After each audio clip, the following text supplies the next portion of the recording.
નમસ્કાર વિદ્યાર્થી મિત્રો, આજે આપણે ધોરણ 6 ના સામાજિક વિજ્ઞાન વિષયના પાઠ 11 ભૂમિ સ્વરૂપોના સ્વાધ્યાયના પ્રશ્નોની ચર્ચા કરીશું. તો આ વિડીયો પૂરેપૂરો જુઓ જેથી તમને આ સ્વાધ્યાય સરસ રીતે સમજાઈ જાય. તો ચાલો શરૂ કરીએ સ્વાધ્યાય. પ્રશ્ન 1, નીચેના પ્રશ્નોના ઉત્તર આપો. 1. ભૂમિ સ્વરૂપ કોને કહેવાય? ભૂમિ સ્વરૂપો એટલે ભૂપૃષ્ઠના વિવિધ રૂપો સમુદ્રની સપાટીથી જુદી જુદી ઊંચાઈએ આવેલા વિશિષ્ટ આકાર અને ઢોળાવવાળું ભૂપૃષ્ઠ ધરાવતા ભાગને ભૂમિ સ્વરૂપ કહેવામાં આવે છે. પ્રશ્ન 2, પર્વત એટલે શું? તેના મુખ્ય પ્રકાર કયા છે? પર્વત એટલે એવો ભૂમિભાગ કે જે સમુદ્રની સપાટીથી આશરે 900 મીટર કરતાં વધારે ઊંચાઈ ધરાવતો હોય, જેનું ભૂતલ મોટે ભાગે ઊંચા નીચા ઢોળાવવાળું હોય અને જેના મથાળાનો ભાગ સાંકડા શિખરો રૂપે ઊંચે ઉપસેલો હોય. નિર્માણ ક્રિયાના આધારે પર્વતના મુખ્ય 4 પ્રકાર છે. 1. ગેડ પર્વત, 2. ખંડ પર્વત, 3. જ્વાળામુખી પર્વત અને 4. અવશિષ્ટ પર્વત. પ્રશ્ન 3, ઉચ્ચ પ્રદેશ અને મેદાન વચ્ચેનો તફાવત જણાવો. ઉચ્ચ પ્રદેશ સમુદ્રની સપાટીથી સામાન્ય રીતે 180 મીટર કરતાં વધુ પણ 900 મીટર કરતાં ઓછી ઊંચાઈ ધરાવતો અને ઉપરથી પ્રમાણમાં પહોળો સમથળ ભૂમિભાગ હોય છે, જ્યારે મેદાન સમુદ્રની સપાટીથી આશરે 180 મીટરથી વધુ ઊંચો નહીં એવો સમથળ ભૂમિભાગ હોય છે. પ્રશ્ન 2, યોગ્ય વિકલ્પ વડે ખાલી જગ્યા પૂરો. 1. ભારતનો સાતપુડા ખાલી જગ્યા પ્રકારનો પર્વત છે. જવાબ ખંડ પર્વત. પ્રશ્ન 2, ચારે બાજુથી પર્વતમાળાઓથી ઘેરાયેલ ભૂમિભાગને ખાલી જગ્યા ઉચ્ચ પ્રદેશ કહે છે. એ આંતર પર્વતીય ઉચ્ચ પ્રદેશ. પ્રશ્ન 3, સરેરાશ સમુદ્ર સપાટીથી ખાલી જગ્યા ઊંચાઈ ધરાવતા સપાટ ભૂમિભાગને મેદાન કહે છે. ડી આશરે 180 મીટર સુધીની. 4, વાંગહોનું મેદાન ખાલી જગ્યા પ્રકારનું મેદાન છે.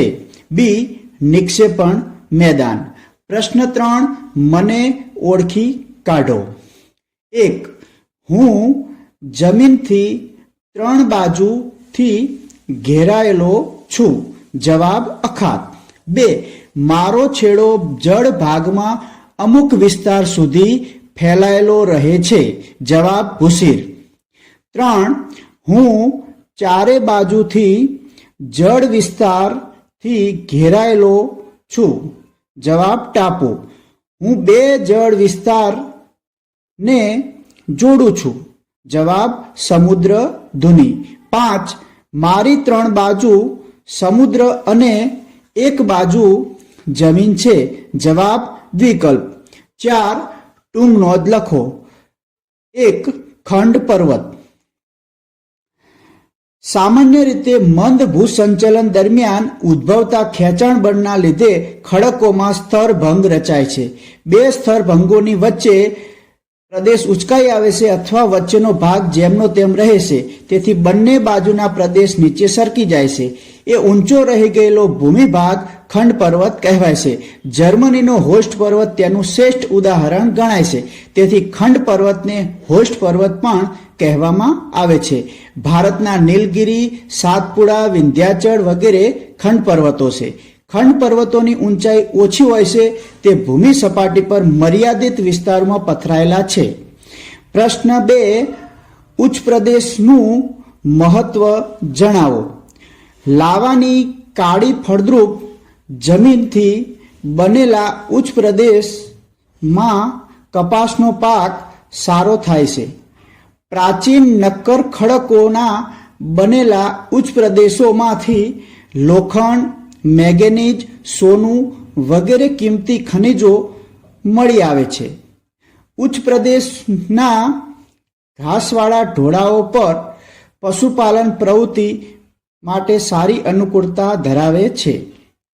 કેટલાક ઉચ્ચ પ્રદેશો પ્રવાસન ઉદ્યોગ અને ફિલ્મોના શૂટિંગ માટે બહુ અનુકૂળ હોય છે. પ્રશ્ન 3. નિક્ષેપણનું મેદાન. નિક્ષેપણના મેદાનો બે રીતે બને છે. નદીના કાંપના મેદાનો. નદીમાં જ્યારે પૂર આવે છે ત્યારે તેમાં ઘસડાઈ આવેલો કાંપ પાણીની સપાટી સાથે બંને કિનારાઓ પર પથરાય છે. આ રીતે નદી કિનારે કાંપના મેદાનો બને છે.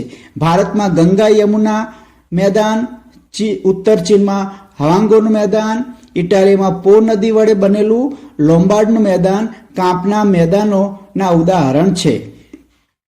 સરોવરના મેદાનો. કેટલીક નદીઓ સરોવરને મળે છે. આ નદીઓ પોતાના પ્રવાહના કાંપ, માટી, રેતી વગેરે સરોવરમાં ઠાલવે છે.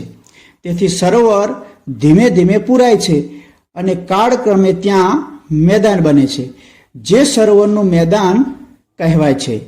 પવન પોતાની સાથે લાવેલા માટી અને રેતીના કણો જેવા વહન બોજનું કોઈ અવરોધ આવતા કે પવનની ગતિ ધીમી પડતા પવન દ્વારા નિક્ષેપણનું મેદાન રચાય છે. તેને લોએસનું મેદાન, લોએસ પ્લેન કહે છે. પ્રશ્ન 4. મેદાનનું મહત્વ અથવા મેદાનોની ઉપયોગિતા.